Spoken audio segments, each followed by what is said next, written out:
Salut à tous les amis, nouveau off de Je suis pas content, vous connaissez le principe, on prend un sujet qui est lié à Je suis pas content et on en parle de façon un peu plus sérieuse. Et aujourd'hui on va parler de non-mixité. La non-mixité, vous le savez, j'ai une petite tendance à lui rentrer fréquemment dans le museau à longueur de vidéos que j'espère humoristiques. Et donc c'est pour ça que je voulais expliquer un peu plus ce que je lui reproche. Alors, histoire d'éviter tous les gens gauchistes de YouTube et de Twitter qui vont me dire « Ouais mais tu fais de l'homme de paille !»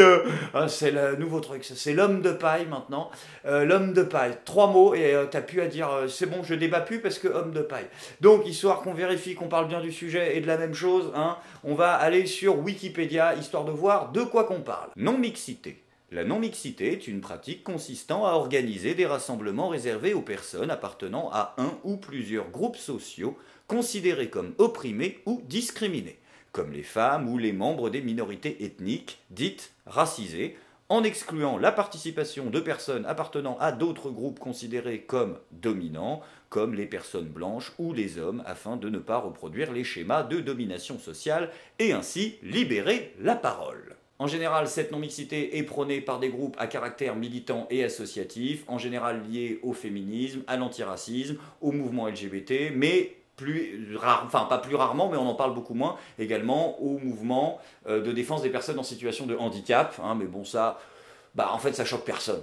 Il faut également préciser que cette non-mixité ne s'applique pas uniquement en milieu militant et associatif, elle s'applique aussi dans le milieu de l'entreprise. On a vu récemment pas mal de sociétés de taxis conduits par des femmes pour les femmes, justement, émerger afin qu'elles se sentent plus en sécurité. Ou encore les exemples de salles de sport qui sont réservées aux femmes, parfois dans leur totalité, parfois à des horaires précis, simplement pour que les femmes ne se fassent pas emmerder par des gros relous. Mais dans cette vidéo, c'est pas de ça dont on va parler. Vous l'aurez compris, dans cette vidéo, on va traiter essentiellement de la non-mixité raciale. Hein. J'ai mis l'accent là-dessus, d'ailleurs c'est dans le titre.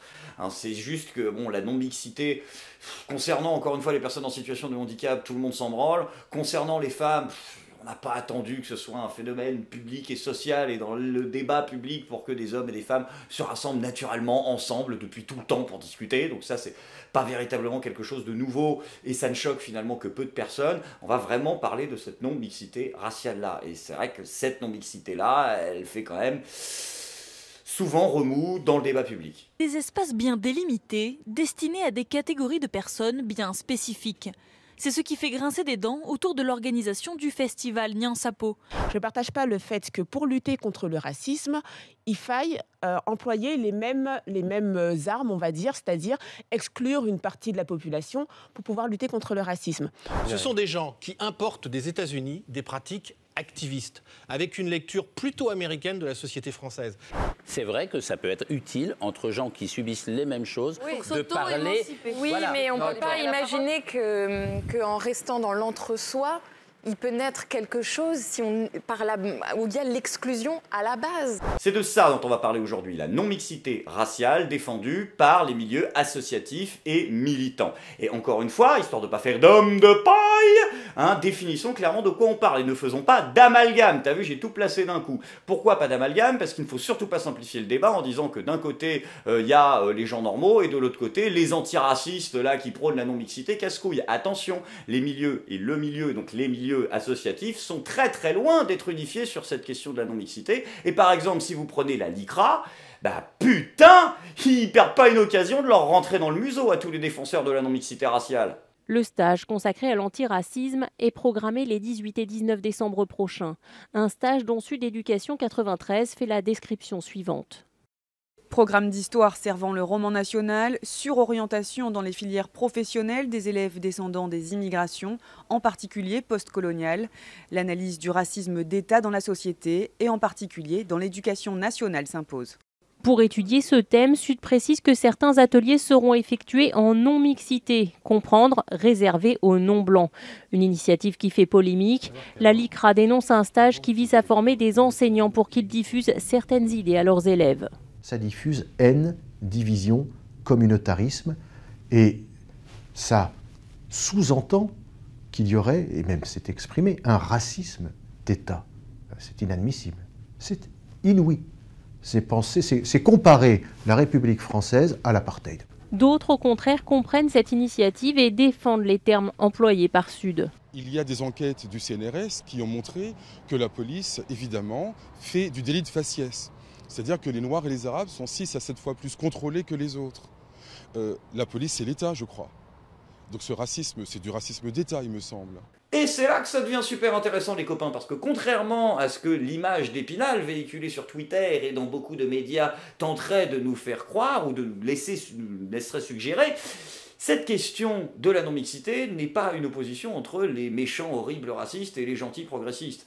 C'est un combat qui est avant tout entre deux antiracismes. D'un côté, l'antiracisme à la tonton, celui de la LICRA, celui qui ne peut pas s'empêcher d'être derrière la République tout le temps. Regardez, là, par exemple, quand le mec parle, il a tout de suite parlé de République, valeurs républicaines. À chaque fois que Jakubowicz, il voulait dire un truc sur Dieudonné, c'était « oh, la République » et machin. C'est tout le temps, c'est cet antiracisme qui est derrière la République. D'aucuns diraient d'ailleurs parfois même au sens propre, lorsque Bernard-Henri Lévy va jouer les inspecteurs des travaux finis derrière Manuel Valls. Mais bon, laissons ces petites digressions complotistes de côté, voulez-vous, et à cet antiracisme vraiment républicain, institutionnel, s'oppose un nouvel antiracisme qui, lui, n'est pas du tout derrière la République. Il n'aime pas la République, il déteste la République, il déteste les valeurs sur lesquelles, même pas au-delà de la République, une partie de ce pays s'est fondée. Et ces deux antiracismes-là, ils se haïssent, mais viscéralement. J'ai pas vu la LICRA aussi énervée après quelque chose depuis l'affaire Dieudonné. On a affaire à des mystificateurs, à des gens qui prétendent combattre le racisme alors qu'ils ne font qu'attiser le racisme. D'un côté, on a un antiracisme institutionnel, et de l'autre côté, on a un antiracisme qui est, j'ai envie de dire, non institutionnel. Alors attention, hein, j'ai dit non institutionnel, j'ai pas dit anti-institutionnel. Ça, ce serait trop beau, mais on en parlera plus tard. D'ailleurs, le fait qu'il soit non institutionnel, l'État le lui rend plutôt bien. Hein. C'est le gouvernement qui a fait évincer Rokhaya Diallo. Et contrairement à ce que pas mal de gens essaient de faire croire, il n'y a pas une affinité particulièrement folle entre Caroline de Haas et consorts et les mouvements En Marche. Hein. T'écoutes Marlène Schiappa, elle la regarde un peu de traviole quand même. Et d'ailleurs, cet antiracisme non institutionnel a totalement raison de reprocher à l'antiracisme institutionnel son hypocrisie et le fait que ce soit une escroquerie. Bah oui, c'est dans le titre, hein, si tu grossis le trait, antiracisme institutionnel. C'est-à-dire que les mecs qui sont censés te défendre sont payés par ceux qui t'enculent. Donc c'est vrai que les mecs font un peu double jeu, mais c'est pas parce que vous avez raison dans votre constat que les solutions que vous proposez, bah, elles sont valables. C'est un peu comme le Front National. Ouais, là je fais mal. Hein. La non-mixité, donc, c'est cette idée totalement absurde et grotesque qui consiste à penser que l'on peut contrebalancer une discrimination par une autre discrimination. Alors oui, ça sonne comme de la discrimination positive, mais je suis pas vraiment sûr que ça en soit. La discrimination positive, avec tous les défauts hein, qu'elle a, c'est quoi? C'est de dire, par exemple, nous allons favoriser à un groupe social, à une assemblée, à une entreprise, nous allons favoriser l'accès à ce groupe-là à des individus qui, à cause d'une oppression systémique, sont moins favorisés et ont moins de chances d'y accéder. Mais là, la non-mixité, c'est autre chose, c'est de l'exclusion totale. La discrimination positive, à aucun moment, par exemple, quand elle dit, voilà, il faut mettre, par exemple, ceux qui la défendent disent, il faudrait mettre plus de personnes issues de l'immigration à l'Assemblée nationale. Mais ils ne sont pas en train de dire qu'il faut virer spécifiquement tous ceux qui n'en sont pas issus. La non-mixité, c'est vraiment une herse qui est mise entre plusieurs communautés de personnes. Il n'y a pas quelques-uns qui traînent. Donc du coup, je ne suis pas sûr que ce soit vraiment pertinent de qualifier la non-mixité de discrimination positive. Je crois qu'en fait, malheureusement, c'est encore pire. D'ailleurs, ça peut même parfois prendre des formes carrément absurdes. Par exemple, lorsqu'une chanteuse colombienne, à l'un de ses concerts, avait demandé à ce que les Blancs ne puissent pas accéder au premier rang. C'est-à-dire qu'en fait, seules les personnes racisées avaient le droit, quelles que soient les places que t'es payées, d'assister au premier rang du concert. Hein, ça a d'ailleurs créé un gigantesque bordel, puisque lorsqu'une photographe blanche faisait simplement son boulot, qui était d'aller devant la scène pour prendre les photos, justement, des artistes, et la chanteuse s'est commencé à hurler en lui disant de dégager, que c'était un scandale, etc. Bon, c'est un petit cas à part sur lequel il ne faut pas généraliser, mais c'est pour montrer à quel point parfois les défenseurs de la non-mixité sont prêts à aller loin dans la connerie. Et à un certain niveau de connerie, c'est pas étonnant que la société commence à être divisée. Et si la société est autant divisée sur ces questions, ça n'a rien d'étonnant, hein. C'est choquant en soi, je veux dire. Hein? Oui, parce que je sais que la plupart des militants qui défendent la non-mixité ont une tendance à faire les faux offusqués de service. Genre, mais attendez, quoi, on veut juste se réunir entre nous, je ne comprends comprends pas pourquoi ça vous dérange, quoi. En quoi ça vous choque? Qu'est-ce que ça... C'est dingue, ça. Bah, en quoi ça vous choque? Je suis désolé d'être un être humain normalement constitué, mais j'ai quand même la légère impression que pour la plupart des gens, quand tu leur dis qu'une partie d'un espace donné est interdite à des gens en fonction de leur couleur de peau, bah, ça fait penser à du racisme, en fait. Je suis désolé, hein, mais j'ai l'impression de ne pas être tout seul.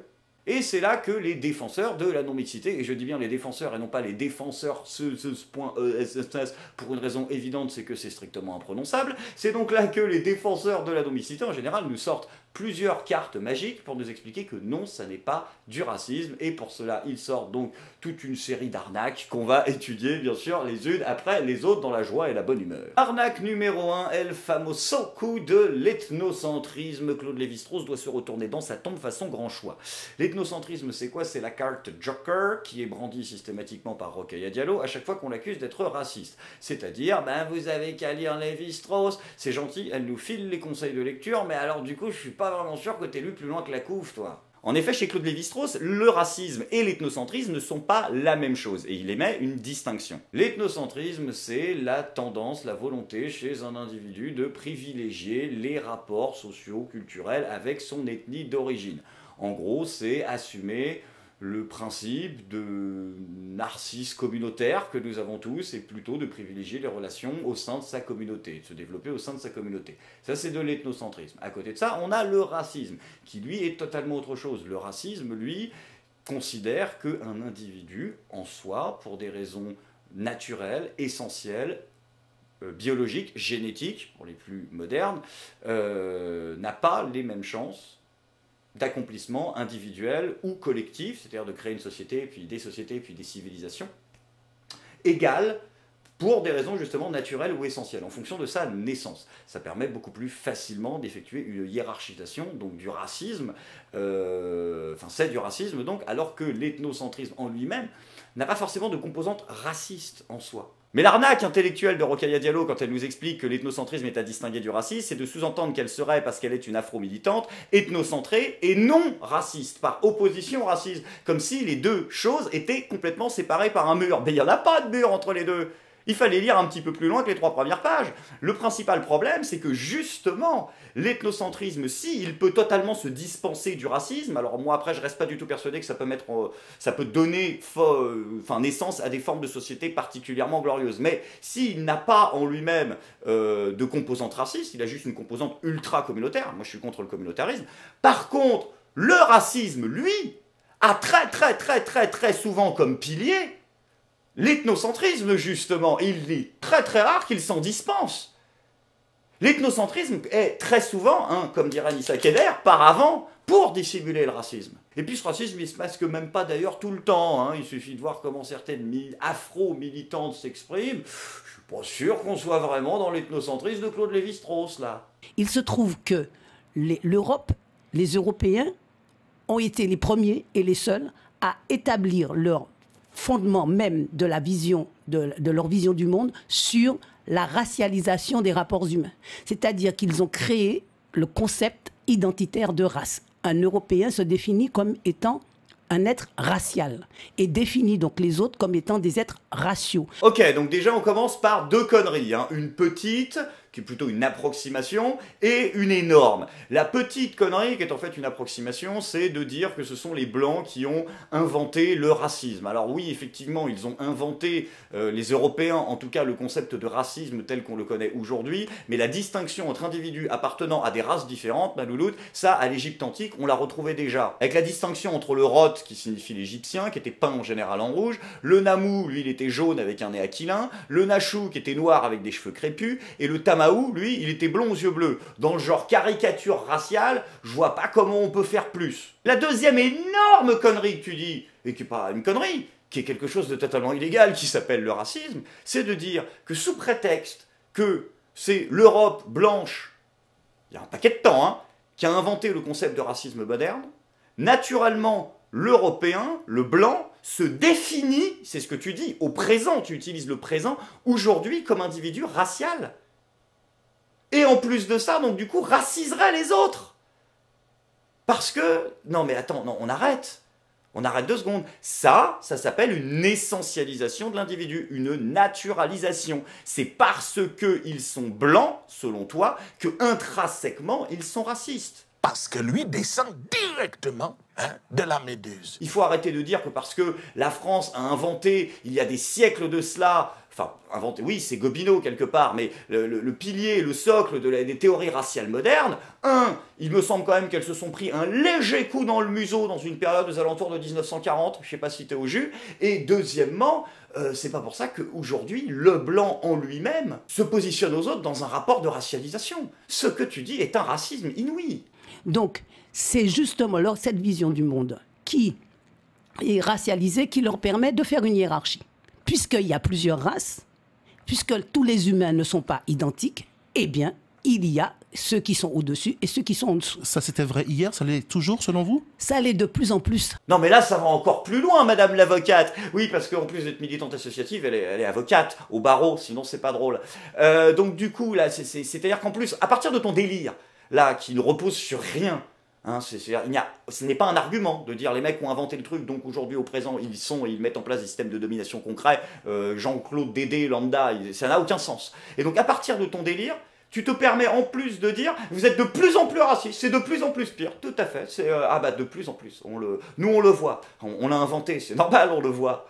Les Blancs étant ceux qui nous définissent comme des êtres racialisés, mais nous ne nous définissons pas comme cela. Nous nous définissons comme des êtres humains, de vrais êtres humains, point final. Qu'est-ce qui se passe, Jean-Jacques Rousseau? Tu pètes un plomb? Non, parce que j'avais pas vu plus utopiste dans le délire depuis le délire sur l'état de nature de Rousseau. Hein. C'est-à-dire que naturellement, les Noirs, ils étaient là, et les Chinois, et tout ce qui est non-blanc. C'est dingue, hein. Tu dis vraiment, il y a eux et le reste de la planète. C'est complètement fou. Donc, tu es en train de nous expliquer, non, nous, à la base, nous, on est ultra pacifistes. C'est les Blancs, ils ont foutu la merde de A à Z. C'est dans le genre, on n'a rien fait, c'est les autres. Putain, mais c'est du délire, c'est de la métaphysique, là. Nous, non-blancs, nous avons notre vision du monde, qui consiste à dire que tout le monde c'est monde, qui consiste à dire qu'il n'y a pas de race, oui. Qui consiste à dire que l'autre en face de moi, c'est moi. Je dois pouvoir me reconnaître dans l'autre qui est en face de moi. Un blanc n'est pas capable de se reconnaître dans un noir.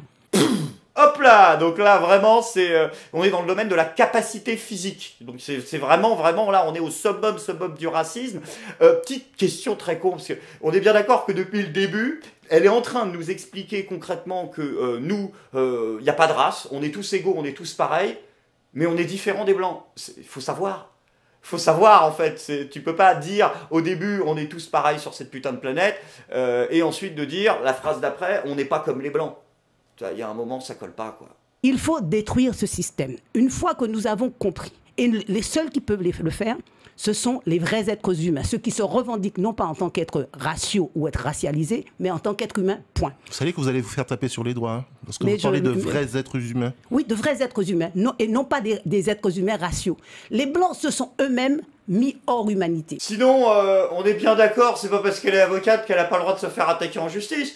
Faudra peut-être y songer à un moment quand même, non? Non, parce que le plus violent arrive là, c'est pour ceux qui sont pas convaincus.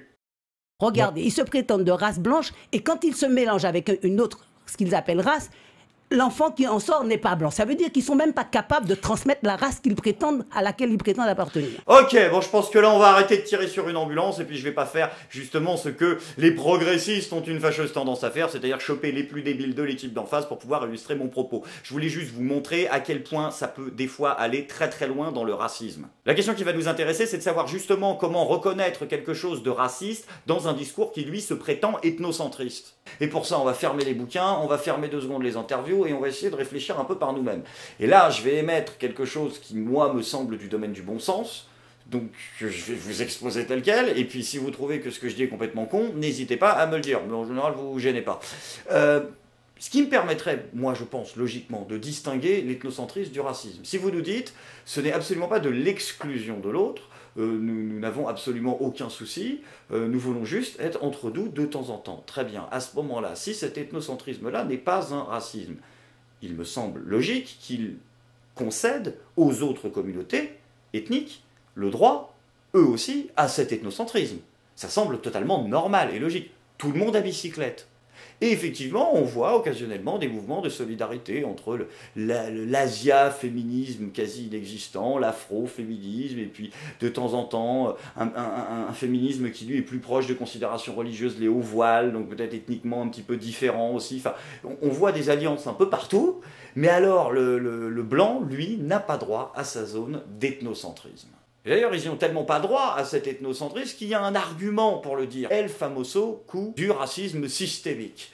Voilà le truc qui fait que non, les blancs, ils n'ont pas droit. Alors, qu'est-ce que c'est le racisme systémique? Donc, eh ben, monsieur Tin, tout à l'heure, il nous l'a expliqué ce que c'était que le racisme systémique. Il y a des enquêtes du CNRS qui ont montré que la police, évidemment, fait du délit de faciès.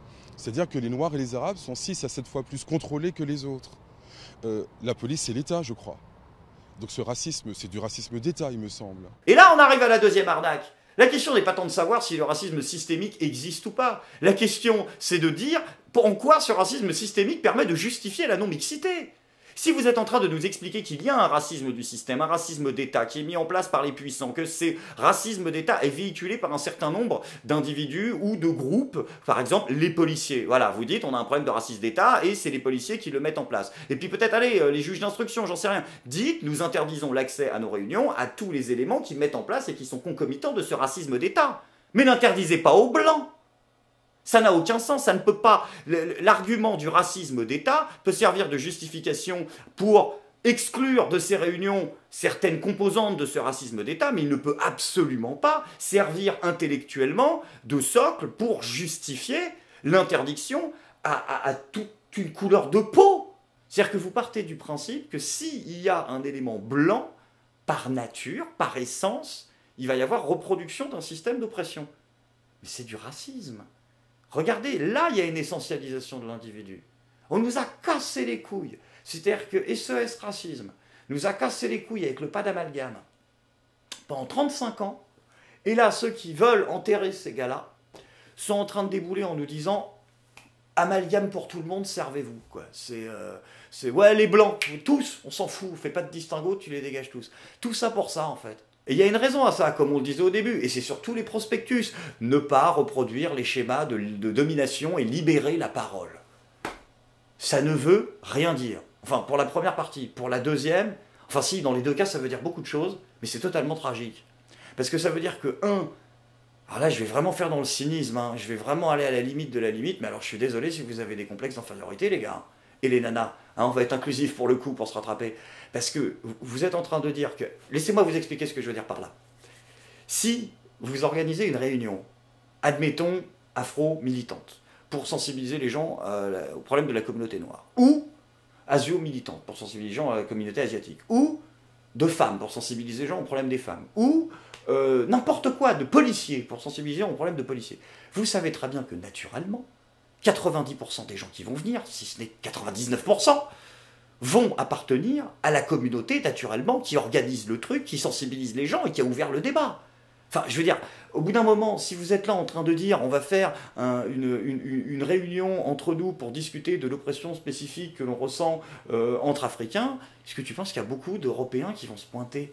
Non. Donc vous êtes en train de nous dire que s'il y a un seul élément blanc qui rentre, ça va tout niquer. Mais vous nous prêtez des pouvoirs divins ou comment ça se passe? C'est comme à Vampire la Mascarade, c'est domination 5 sur tout le monde. C'est-à-dire que dès qu'il y a un blanc qui déboule ou deux blancs qui déboulent, ça y est, les systèmes d'oppression sont reproduits. Ça ne veut rien dire. Naturellement, par le fait que vous êtes les plus nombreux, que vous avez initié le débat, que vous avez les postes importants du cadre qui va gérer ce débat-là, vous en aurez le contrôle. Et ils ne vous gêneront pas. Ou alors ils vous gêneront comme n'importe quel con gêne n'importe qui, parce qu'il y a toujours un mec bourré dans les réunions. Ok. Mais il ne faut pas reproduire de système de domination. Vous êtes la majorité. C'est absurde. Et le deuxième truc qui, par contre, là, me choque, est vrai et tragique, c'est que je pense que quand vous dites que c'est pour pouvoir, justement, libérer la parole, je pense que vous dites vrai. Mais au premier degré, malheureusement. Parce que moi, je la trouve libérée, la parole, hein, entre les incitations à tuer des mâles blancs, cis, hétéros, là, toutes les 2 secondes sur Twitter, la folle dingue, là, à la télé, là, qui nous explique qu'on est de la merde. Je la trouve très, très libérée, la parole. Moi, je la vois pas mal libérée, mais en fait, elle n'est pas assez, c'est ça. Parce qu'à chaque fois qu'il y a des gens comme ça où ça dérape, c'est des dérapages. Donc, c'est quoi l'idée, en fait? C'est de se retrouver pour pouvoir déraper en groupe. et puis faire peut-être que ceux qui sont pas vraiment border puissent Ça fait cellule à radicalisation, votre truc. Hein. Je reste persuadé, et encore une fois, ces vidéos ne sont pas là pour vous apporter la vérité absolue, mais pour vous donner mon ressenti et ma vision des choses.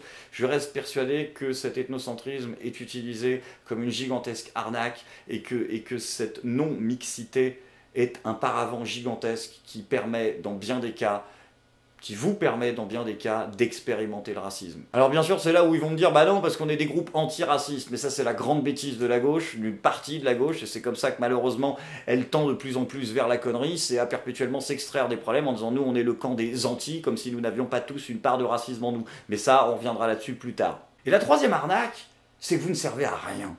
Je veux dire, si à la limite ces groupes-là avaient un potentiel révolutionnaire, un potentiel à pouvoir rejoindre des mouvements de masse, occasionnels, ponctuels ou durables, qui permettent de faire réellement changer les choses pour la communauté, pour le bien-être général, on pourrait se dire, ok, pourquoi pas. Mais là, non seulement ils ont une optique révolutionnaire nulle, et un idéal qu'ils veulent atteindre irréalisable. Je développe. Le postulat de base de ce genre de réunion en non-mixité, c'est de dire, la société est oppressive, nous devons nous libérer des temps et des moyens, c'est très souvent des temps et des moyens, enfin bon bref, pour nous retrouver entre nous, et discuter d'une société post-raciste et des possibilités d'entrevoir une société post-raciste et post-oppressive, en règle générale. Sauf que vous êtes au courant que cette société post-oppressive n'arrivera jamais. Et quand en plus vous vous permettez de juger la société actuelle sur un fantasme, ça fait encore plus mal au cul, quoi. Alors bien sûr, quand tu dis ça, les gauchistes de base vont t'expliquer, dans le pire des cas, que t'es un facho, et pour les 2-3 de l'équipe qui ont un peu de cerveau, que tu es un conservateur. Sauf que malheureusement, ça n'a rien à voir. Ce dont je parle ici, c'est un truc que je vous rabâche en permanence, c'est le bouc émissaire de René Girard, on est bien d'accord, on va résumer ça en 2 secondes, mais avant, on va le laisser expliquer. Alors cette idée, au fond, c'est la suivante, c'est que le mimétisme qui est déjà présent chez les animaux prend chez les hommes une forme, une intensité particulière, et que le mimétisme est essentiellement conflictuel, que Platon et tous ses successeurs se sont trompés pour des raisons très importantes lorsqu'ils ont dit que le mimétisme n'était pas une conduite d'appropriation. On peut voir chez les singes déjà la tendance à s'approprier l'objet que l'autre veut s'approprier, et aussitôt on se trouve dans des formes de conflit et d'ambivalence qui, à mon avis, sont beaucoup plus simples, significatives, essentielles, et qui finiront par recouvrir, à mon sens, même ce dont Freud parle dans le complexe d'Oedipe. Mais alors, si le mimétisme chez l'homme est une chose telle qu'elle devrait rendre la culture impossible, elle est aussi ce qui est absolument exigé par la culture, puisque le mimétisme, l'imitation, c'est l'apprentissage, c'est la transmission de toutes les conduites culturelles. Donc, s'il y a des crises mimétiques, au sens où j'emploie ce terme, il faut qu'il y ait aussi un mécanisme régulateur de ce mimétisme, un mécanisme qui soit à la fois naturel et culturel. Et je pense que l'observation, alors là c'est trop long pour résumer, n'est-ce pas, mais que des indices multiples dans les mythes, dans les rites et dans toutes sortes de choses nous mettent dans la bonne direction, qui est ce qu'on appelle vulgairement le mécanisme du bouc émissaire. Autrement dit, le mimétisme d'appropriation qui porte d'abord sur les objets, à partir du moment où le conflit s'intensifie... Oui, il y a violence, là. C'est ça. Il y a violence, devient violence. La violence elle-même est tout entière mimétique, est un phénomène de double, et porte sur l'antagoniste. À partir de ce moment-là, il devient cumulatif, et très rapidement, le mimétisme doit rassembler la communauté entière contre une victime, au fond, aléatoire. Mais étant donné que cette victime est perçue par tous comme responsable des désordres, elle est celle qui cause la peste, n'est-ce pas? Par conséquent, elle est la puissance maléfique par excellence, mais puisque sa mort réconcilie, puisqu'en fait il n'y a plus d'objet de conflit, elle devient, si vous voulez, aussi le sauveur, c'est-à-dire, on trouve tout de suite ici la dualité du sacré, de tous les mots du même genre, n'est-ce pas? Donc on a l'interprétation du sacré. On a aussi l'interprétation du rituel, puisqu'il est normal pour les communautés sauvées par ce mécanisme de vouloir le reproduire autant que possible. D'où la reproduction de la violence. D'où la reproduction d'une violence, mais d'une violence, si vous voulez, qui se déchaîne toujours sur des victimes choisies, canalisées, n'est-ce pas, et qui permettent aux autres de survivre. En somme, ce que je dis, c'est que derrière tous les ordres culturels, les systèmes différentiels dont parlent les structuralistes, il y a des mécanismes sacrificiels qui fonctionnent. Le principe, il est simple. La société entière repose sur la violence. C'est tragique, c'est affreux, mais c'est comme ça. Attention, je ne justifie pas le racisme. Le racisme est une des manifestations de l'oppression, mais il y aura toujours, par contre, des oppressions. Vous n'arriverez jamais à une société post-oppressive. La société est fondée sur la violence, et pour canaliser cette violence, elle a recours à des boucs émissaires, c'est-à-dire des figures aléatoires choisies par les gens et qui sont censés porter la responsabilité du malheur collectif. Alors je vais rien vous apprendre, ça fait 30 ans que l'antiracisme nous explique que justement c'est ce que fait le Front National envers les immigrés et envers les Arabes. Donc voilà, vous voyez exactement de quoi je parle. C'est le principe du bouc émissaire. Sauf qu'un bouc émissaire, il y en aura toujours un. Et je vais vous donner un exemple, votre humour inclusif, là, votre délire sur l'humour inclusif. Je suis désolé de revenir là-dessus. Je suis allé regarder des groupes d'humour inclusif, de voir quelles étaient les vannes qui étaient échangées. Ce sont systématiquement des blagues dans lesquelles il n'y a pas tout le monde qui est inclus. On se fout de la gueule de la minorité ciblée, cis, blanc, hétéro, mâle, sexiste, dominateur. Et cela passe donc pour un humour inclusif, parce qu'en fait c'est un humour qui ferait rire ceux qui sont victimes de discrimination et donc qui sont inclus dans une communauté. C'est très bien, mais ce n'est pas du tout inclusif. Vous aurez toujours besoin d'une cible aléatoire. Et ça, vous refusez de le voir parce que votre logiciel intellectuel vous dit que vous faites partie du camp du bien. Et là, on va arrêter 2 secondes avec Lévi-Strauss, on va arrêter 2 secondes avec René Girard, et on va, hop là, sortir un autre gros tome, Hegel. Voilà. Donc là, cette fois-ci, je vais pas vous montrer un extrait vidéo du mec qui parle. Si t'as pensé à ça, tu dégages tout de suite. Je te jure, tu dégages. Le principe de pluralisme en politique, donc, c'est que c'est pas le bien qui est l'ennemi du mal, on résume très très vite, c'est le bien qui est l'ennemi du bien, ok? On est d'accord là-dessus? Il faut arrêter de croire qu'il y a des gentils et des méchants. Il faut arrêter de croire aux images d'Épinal des livres d'histoire. Il faut arrêter de croire qu'il y a des gens, à part dans les dessins animés, qui se lèvent le matin en disant « Ah ah, je suis méchant, je vais détruire le monde et il n'y aura plus personne, même moi, je vais mourir. » Ça n'existe pas. Ce qui se passe, et c'est pour ça que les débats politiques et les débats de société sont aussi complexes et intéressants, c'est qu'ils opposent une pluralité de biens, une pluralité de gens qui se réveillent le matin et qui se disent dans leur fort intérieur que ce qu'ils font, ce qu'ils défendent et ce qu'ils disent est bien. Mais vous refusez de voir ce monde-là, vous préférez voir un monde où vos certitudes sont des réalités, un monde où vous vous définissez comme des antiracistes, ce qui vous exclut donc du racisme, mais qui nous touche tous, et qui vous touche, je viens de le montrer. Vous êtes antisexiste, antiraciste, antifasciste, vous excluant vous-même de la part de réflexes totalitaires que nous avons tous en nous, de racisme que nous avons tous en nous, ou de misandrerie, ou de misogynie, putain, t'as vu les mots, c'est compliqué aujourd'hui, que nous avons tous en nous en disant nous faisons partie du clan qui est celui des gentils. C'est également ce qui vous pousse à vous définir comme ethnocentré en opposition au racisme, alors que les passages entre les deux sont très trop nombreux.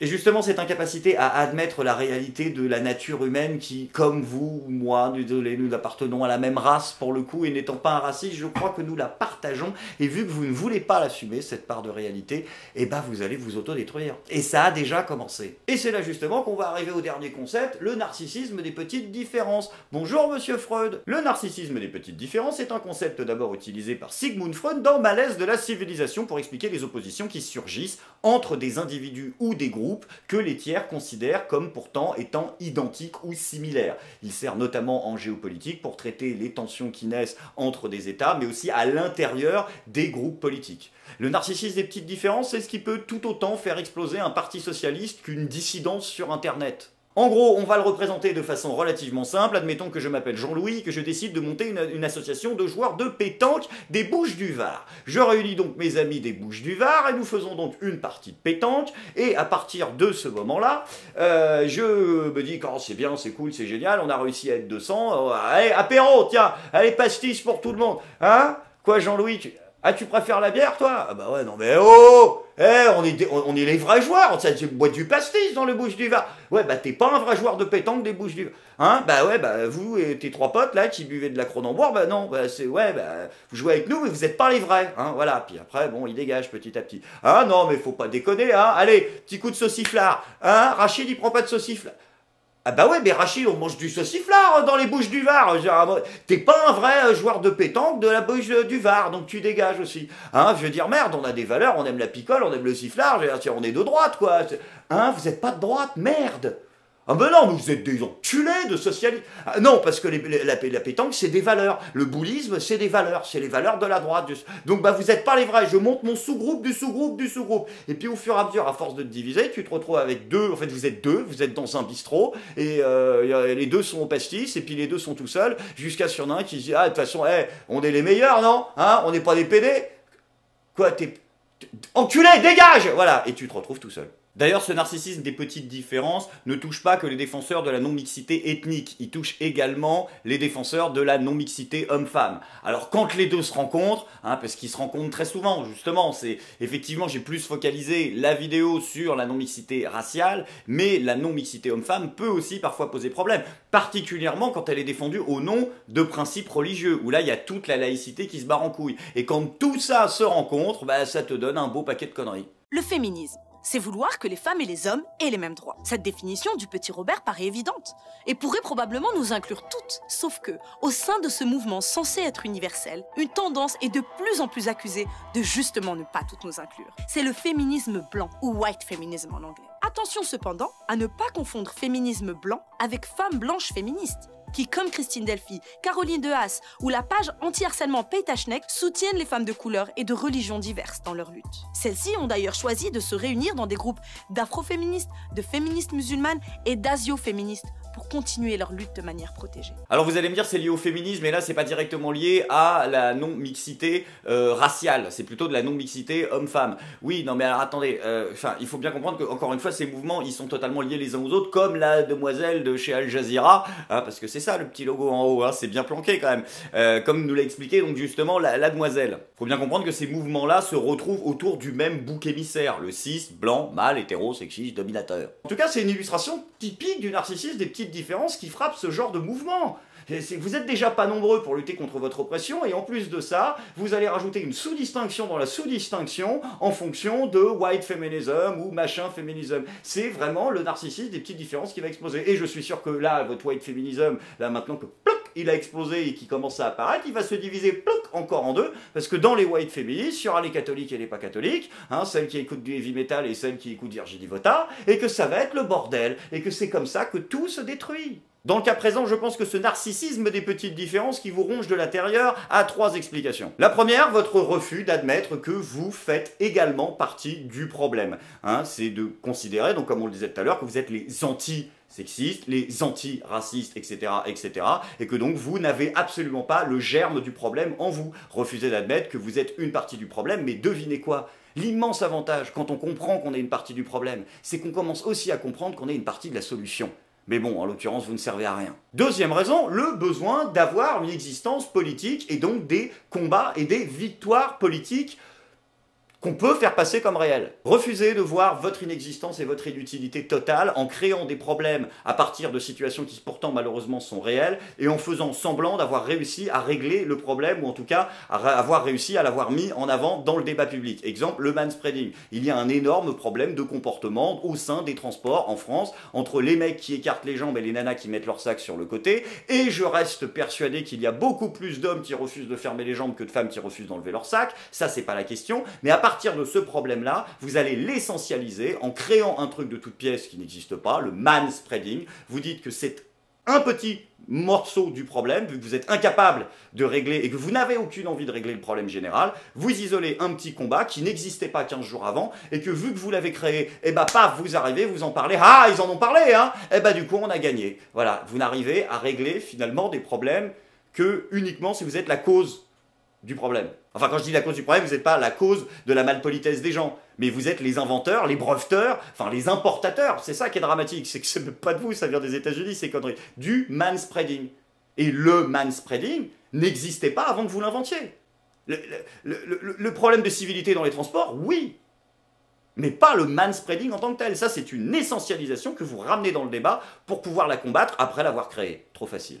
Et la troisième raison, c'est la volonté de vous en sortir, car oui, les associations qui militent pour la paix, le progrès et le vivre ensemble peuvent se retrouver à devenir plus sadiques qu'un prédateur de la savane. Et ça peut parfois d'ailleurs donner de jolis bugs dans la matrice, comme en Angleterre, où il y a eu le premier homme enceinte, une femme devenue homme, qui ensuite est devenue enceinte. C'est pourquoi l'Angleterre a décidé de demander aux Nations Unies de ne plus utiliser le terme femme enceinte, mais de le remplacer par le terme personne enceinte, parce que femme enceinte était transphobe. Et devinez qui c'est qui a hurlé à la discrimination? Les associations féministes.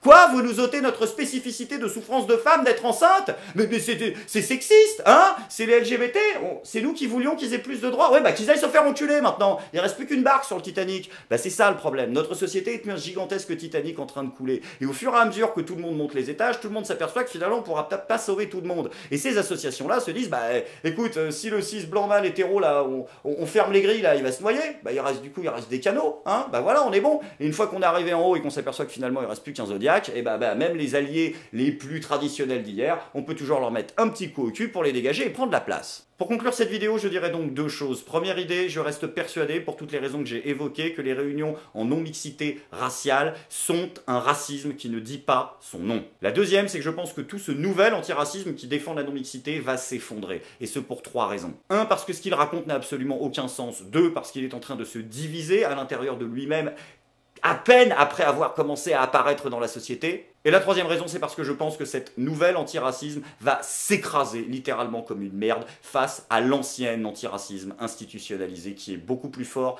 qui a des réseaux depuis 40 ans, qui est beaucoup plus posé dans le paysage politique français, qui est soutenu directement par nos dirigeants, qui a des avocats, qui a des intellectuels, parce que souvent il n'y a que le titre, mais bon, on va finir, si tu veux, quand on entend Rokhaya Diallo parler, on se dit « Ah putain, tu sais quoi là, histoire d'entendre un truc pas trop con, j'aimerais bien m'écouter un bon 20 minutes de Bernard-Henri Lévy, là, je pense que ça me ferait du bien. » Tu vois où on en est. Toute blague mise à part, cet antiracisme-là, cet antiracisme institutionnel, je le crois beaucoup plus fort, beaucoup plus solide, beaucoup plus durable, et je pense qu'il a les moyens intellectuels, financiers et politiques d'écraser le nouveau.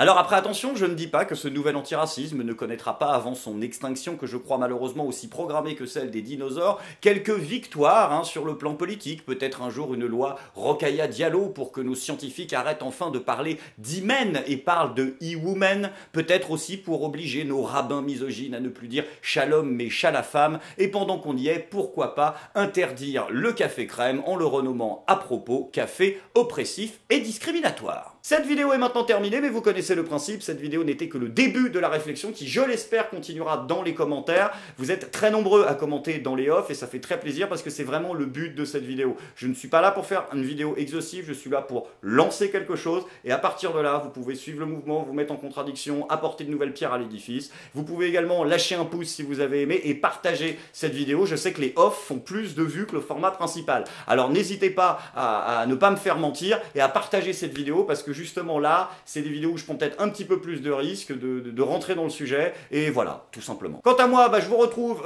demain, normalement, pour un nouvel épisode, je pense, de Vive la France. Il y a un Vive la France et deux Je suis pas content qui vont arriver là tout de suite, donc du coup, voilà, cette semaine, à la cool, hein, comme d'habitude, notre petit rythme, hein, on va retourner un peu la rigolade, parce que là, hein, on a mal au crâne, j'ai mal au crâne là. Hein, donc merci Cognac J. À vous les studios.